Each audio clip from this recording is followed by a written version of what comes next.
bahwa adanya keris itu sebenarnya adalah sebuah bentuk kekayaan masterpiece kita.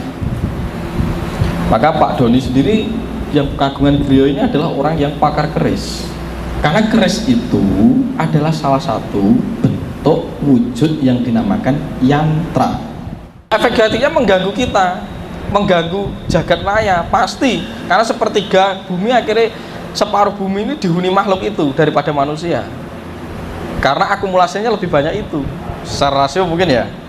Tapi kita ini juga punya kehendak untuk meruat. Ya piye lah, tanah yo enak kayak aku yo ora kuat yo wis, tapi segenti tak wae kompensasi lah. Nah itu harus ada kompensasi, harus ada ruatan.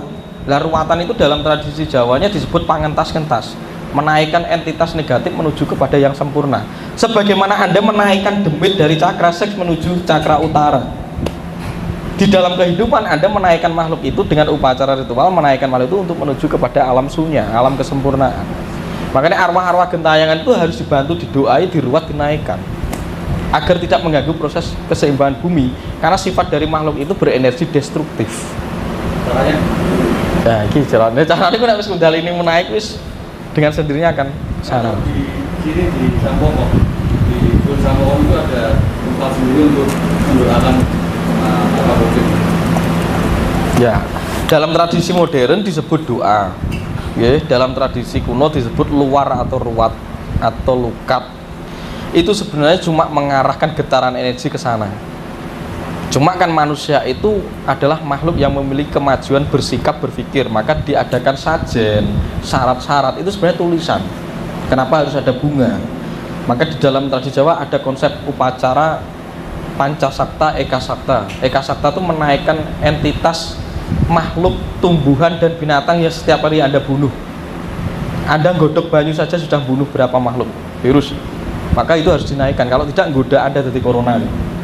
Itu harus dinaikkan, karena kita meminjam atau memakan sari-sari dari dia, maka dharma kita harus membantu dia menaikkan sukmane agar tidak menjadi gangguan.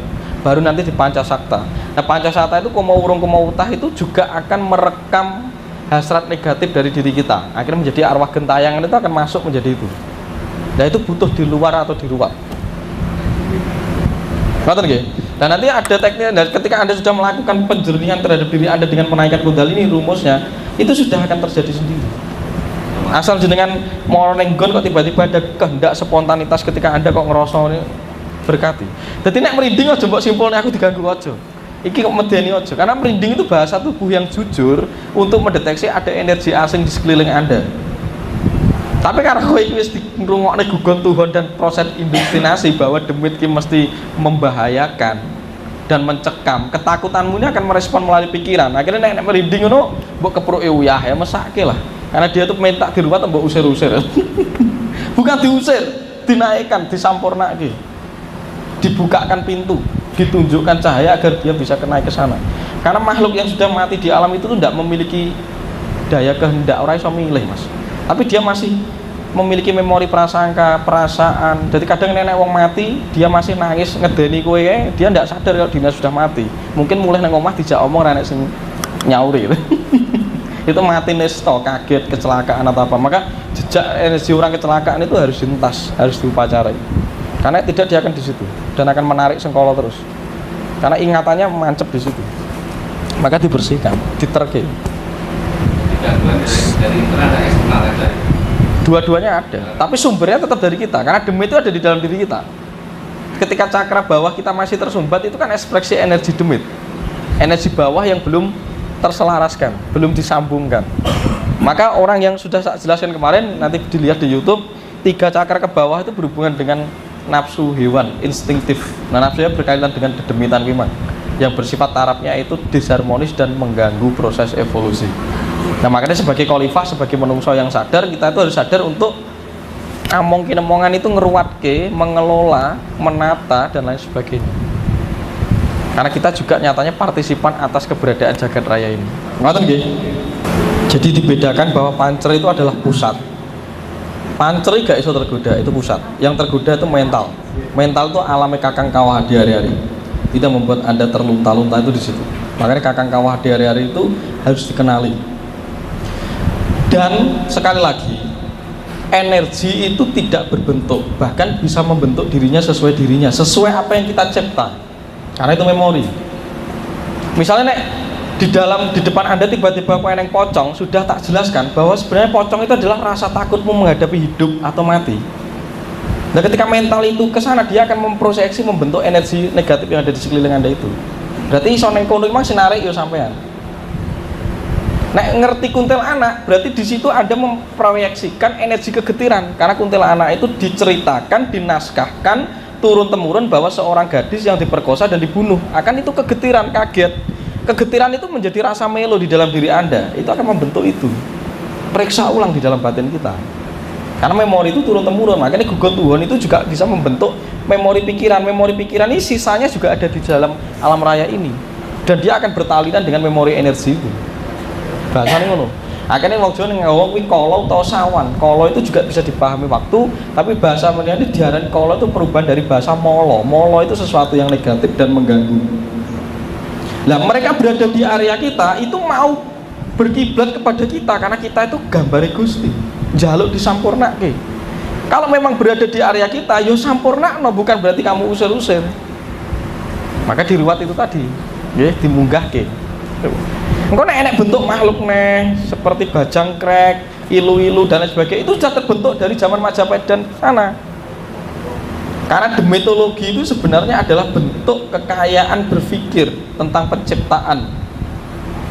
Kengerian dan ketakutan, tulah dan kutukan itu bagi orang Jawa dibentuk di dalam rupa, digambarkan sengeri mungkin seperti Kalakirti Murka. Karena yang lebih ngeri, yang bisa membentuk kengerian, kecemasan, ketakutan itu proyeksi pikiran. Nah, negatif, energi itu energi negatif itu kita sebut negatif karena tidak sesuai dengan keseimbangan. Tapi bagi alam energi itu ada. Yang menjadi masalah itu proyeksi dari pikiran kita.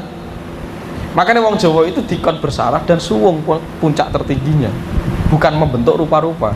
Karena ketika membentuk rupa-rupa orang ini, mbok ceritakan ke keturunanmu, memori ini akan diserap oleh alam.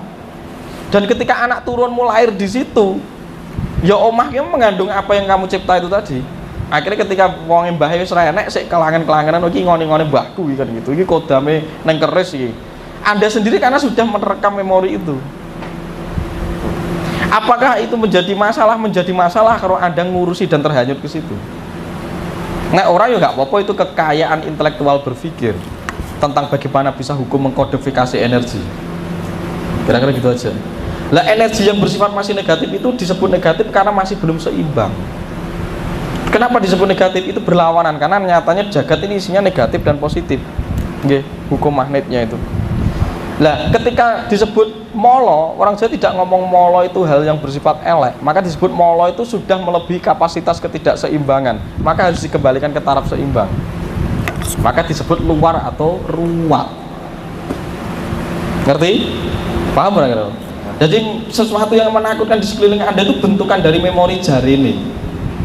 Satu orang mengatakan aku kok ketemu iki ya, sampai rekam, sampai nes mati, sampai meyakini itu, keyakinan sampai ini nyangkut neng lemah, neng angin, neng cagak.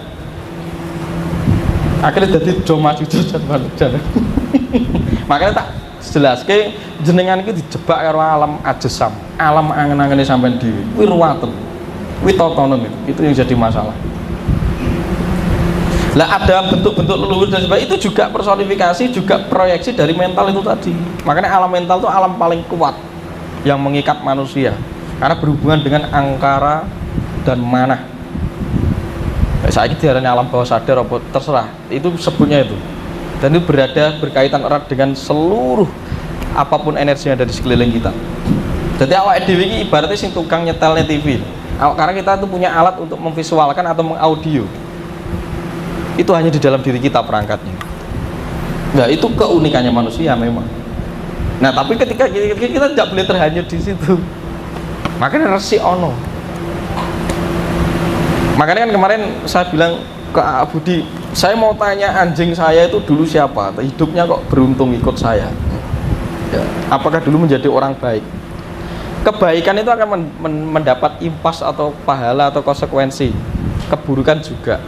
Tapi bagi orang Jawa, kita harus meninggalkan melampaui baik dan buruk. Jadi nek zaman biyen mungkin si asu iki dadi wong. Mungkin ya. ketika dia jadi orang, dia menjadi orang yang setia, jujur terhadap majikan. Ya. Dia menjadi orang yang baik, ngertine manut. Ngerti ya? Ketika dia ngertine manut, dia tidak mempunyai kesadaran seperti kita.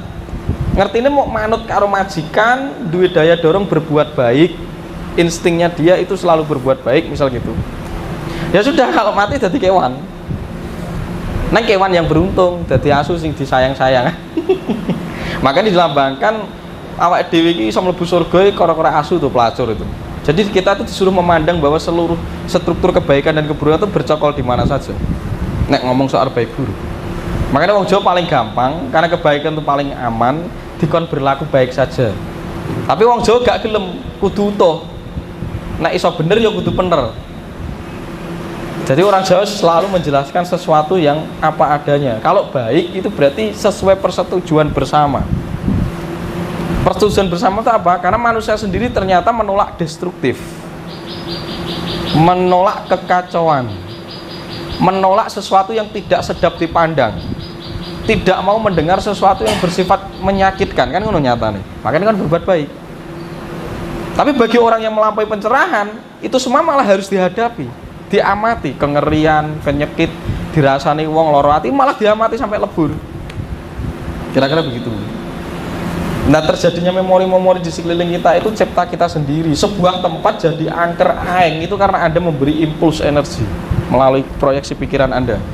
Ngerti punden itu zaman biyen nggo bersuci, nggo sinau. Tempat wingit itu berarti untuk bersuci, piningit itu disucikan. Terus saiki digo njaluk togel, gitu, digo njaluk apa ki ben sugih, nggo golek pesugihan. Kersane kula mriki niki anak kula iso mlebu polisi, iso dadi tentara, kan ngono. Lah ini yang ngergeti ya permintaan orang-orang itu di situ. Yang akhirnya membentuk energi. Dan ketika memori ini turun-menurun tidak dibersihkan, ya ini membuat ketidakseimbangan. Akhirnya jadi demit singgah gue. Aku mau ketemu Mbak Punden. Gitu ya. Pak, kembalikan ke fungsi awal. Karena setiap peradaban membawa proses kesadaran sendiri untuk memberi impuls, untuk membentuk tempat-tempat tertentu. Nggon kita diangker ya kowe dhewe. Lah akhirnya makanya kalau sudah tak bilang manusia itu yang paling jahat. Wes ngerti jo maju jan banujan ki ora doyan sajen arep tumbal, kuwi dipeksa mergo arep dijaluki sesuatu. Diwehi tumbal-tumbal. Akhirnya kan tuman karena dia itu seperti binatang yang dikondisikan, instinktif. Akhirnya mangani tumbal. Akhirnya mbahnya wis mati jaluknya ning anak putune. Akhirnya jaluk dikirim terus. Tidak perlu gede ciloko. Gitu kira-kira. Jadi saya mohon maaf membongkar ini karena ini adalah perspektif energi. Nek jenengan masih mempercayai dan nikmat bahwa itu masih berlaku di area Anda, sungguh kita netral saja. Oke, kita tidak akan menyalahkan. Itu juga proses manusia. Gitu ya. Ada yang lain lagi? Monggo. Pak guru sejarah. Sing nawane malah nang aku sing buku sejarah. Terima kasih Mas Tejo. Assalamualaikum warahmatullahi wabarakatuh. Saya tak gerak soal penjenengan ke sini, saya berpikir bahwa dulu zaman Majapahit atau sebelumnya, jangan-jangan saya ini juga pernah berguru teman-teman. Saya hanya menarik satu garis. Ini sejarah enak ora ilmunya. Sampai ahli sejarah. Jadi saya tidak akan membenarkan juga tidak akan menyalahkan karena keyakinan itu hak asasi Anda sendiri, hak prerogatif Anda sendiri. Itu keyakinan Anda sendiri. Selama Anda duduknya di situ dalam koordinat yang tepat dan nyaman, aman lakoni saja. Tapi saya ingat selalu beri jeda. Karena apa yang Anda lihat tentang saya atau sesuatu di luar diri Anda itu belum tentu berarti pasti. Engkau sampai iso kecewa, terlalu meyakinkan bahwa saya adalah guru Anda. Jadi selalu beri jeda. Nah, urusan keyakinan hak Anda. Saya tidak membenarkan, tidak menyalahkan.